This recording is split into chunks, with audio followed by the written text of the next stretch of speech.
আসসালামু আলাইকুম এভরিওয়ান, সবাই কেমন আছেন? বরাবরের মতো নিয়ে এসেছি আজকেও আপনাদের জন্য মজাদার একটি রেসিপি। আজ আপনাদের তৈরি করে দেখাবো ঝিঙে ভাজা। এইভাবে ঝিঙে ভাজা অনেকেই বাসায় তৈরি করেন। আজকে আমি একটু আপনাদেরকে ভিন্নভাবে তৈরি করে দেখাবো। আশা করছি পুরো রেসিপিটি আপনাদের কাছে ভালো লাগবে। এই ঝিঙে ভাজা দিয়ে 2 প্লেট ভাত নিমিশেই শেষ হয়ে যাবে। এটা খেতে এতটাই মজাদার হয়। আজকের এই রেসিপিটি থাকবে খুবই সহজভাবে। ভাজা করার জন্য ঝিঙেগুলোকে আমি উপরে যে একটা শক্ত খোসা রয়েছে সেটাকে ছিলে ফেলে নিয়েছি। এরপর ঝিঙেগুলোকে একদমই ঝুরি ঝুরি করে কেটে নিয়েছি। সাথে নিয়েছি একটি ডিম।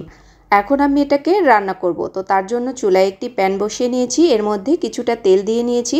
এরপর দিয়ে নিচ্ছি কিছুটা পরিমাণ পেঁয়াজ কুচি। এখানে 2 টেবিল চামচের মতো পেঁয়াজ রয়েছে। ঝালের জন্য ব্যবহার করেছি কাঁচামরিচ। কাঁচামরিচগুলোকে আমি মাঝখান থেকে একদমই চিড়ে দিয়েছি যাতে ঝালটা একটু বেরিয়ে আসতে পারে। এখন পেঁয়াজটাকে নাড়াচাড়া করে একটু লালচে কালার করে ভেজে নেব। তো পেঁয়াজের কালারটা যখন হালকা একটু চেঞ্জ হয়ে আসবে তখনই এর মধ্যে আমি 1/2 টেবিল চামচ পরিমাণ আদা রসুন বাটা দিয়ে নিয়েছি।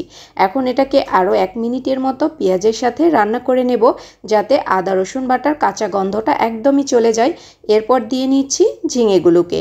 তো সবগুলো একসাথে দিয়ে আমি সামান্য একটু লবণ দিয়ে একদমই ঢাকনা দিয়ে 10 থেকে 15 মিনিটের মতো এই ঝিঙেগুলোকে ভাপিয়ে নেব যাতে ঝিঙেগুলো পুরোপুরি সেদ্ধ হয়ে যায়। আর আমি ঝিঙের ভাজার মধ্যে কোনো হলুদ ব্যবহার করব না। হলুদ ছাড়াই আজকে এই ঝিঙে ভাজাটা রান্না করব। তো এখন আমি সব কিছু দিয়ে নিয়েছি, লবণও দিয়ে নিয়েছি। নাড়াচাড়া করে সবগুলোকে একটু মিশিয়ে নেব। এখানে কোনো পানি দেওয়ার প্রয়োজন নেই কারণ এটা থেকে অনেক বেশি পানি বেরিয়ে আসবে। ঢাকনা দিয়ে একদমই লো আছে এটাকে 15 মিনিটের মতো সেদ্ধ করে নিতে হবে যাতে এটা পুরোপুরি সেদ্ধ হয়ে যায় এবং পানিটাও একদম শুকিয়ে যায়। এখন ঢাকনা দিয়ে 15 মিনিট অপেক্ষা করব। 15 মিনিট বাদেই ফিরে আসছি। তো 15 মিনিট পরে ঢাকনাটা উঠিয়ে নিয়েছি। তো দেখুন ঝিঙেগুলো একদমই সেদ্ধ হয়ে গেছে, পানিটাও একদম শুকিয়ে গেছে। এখন এর মাঝখানে আমি দিয়ে নিচ্ছি একটি ডিম।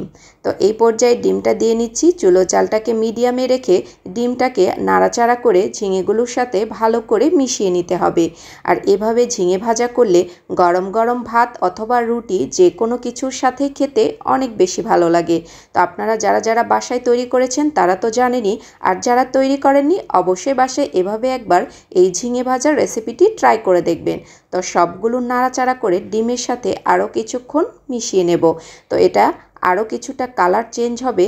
তো আমি কিছুটা কালার চেঞ্জ হওয়া পর্যন্ত এটাকে ভেজে নেব। তো দেখুন কালারটা অনেকটা চেঞ্জ হয়ে এসেছে, একদম ঝরঝরে হয়ে গেছে। এখন আমি এটাকে চুলা থেকে নামিয়ে নেব। একদমই তৈরি হয়ে গেছে মজাদার ঝিঙে ভাজা। আমি চেষ্টা করি আপনাদের জন্য খুবই সহজ সহজ রেসিপি শেয়ার করার জন্য। আজকের এই ঝিঙে ভাজা রেসিপিটি আপনাদের কাছে কেমন লেগেছে? যদি ভালো লেগে থাকে অবশ্যই আমার চ্যানেলটিকে সাবস্ক্রাইব করে যেতে ভুলবেন না। আমি আপনাদেরকে আরও নতুন নতুন রেসিপি শেয়ার করার চেষ্টা করব। আশা করছি আপনাদের কাছে ভালো লাগবে। আল্লাহ হাফেজ। আসসালামু আলাইকুম।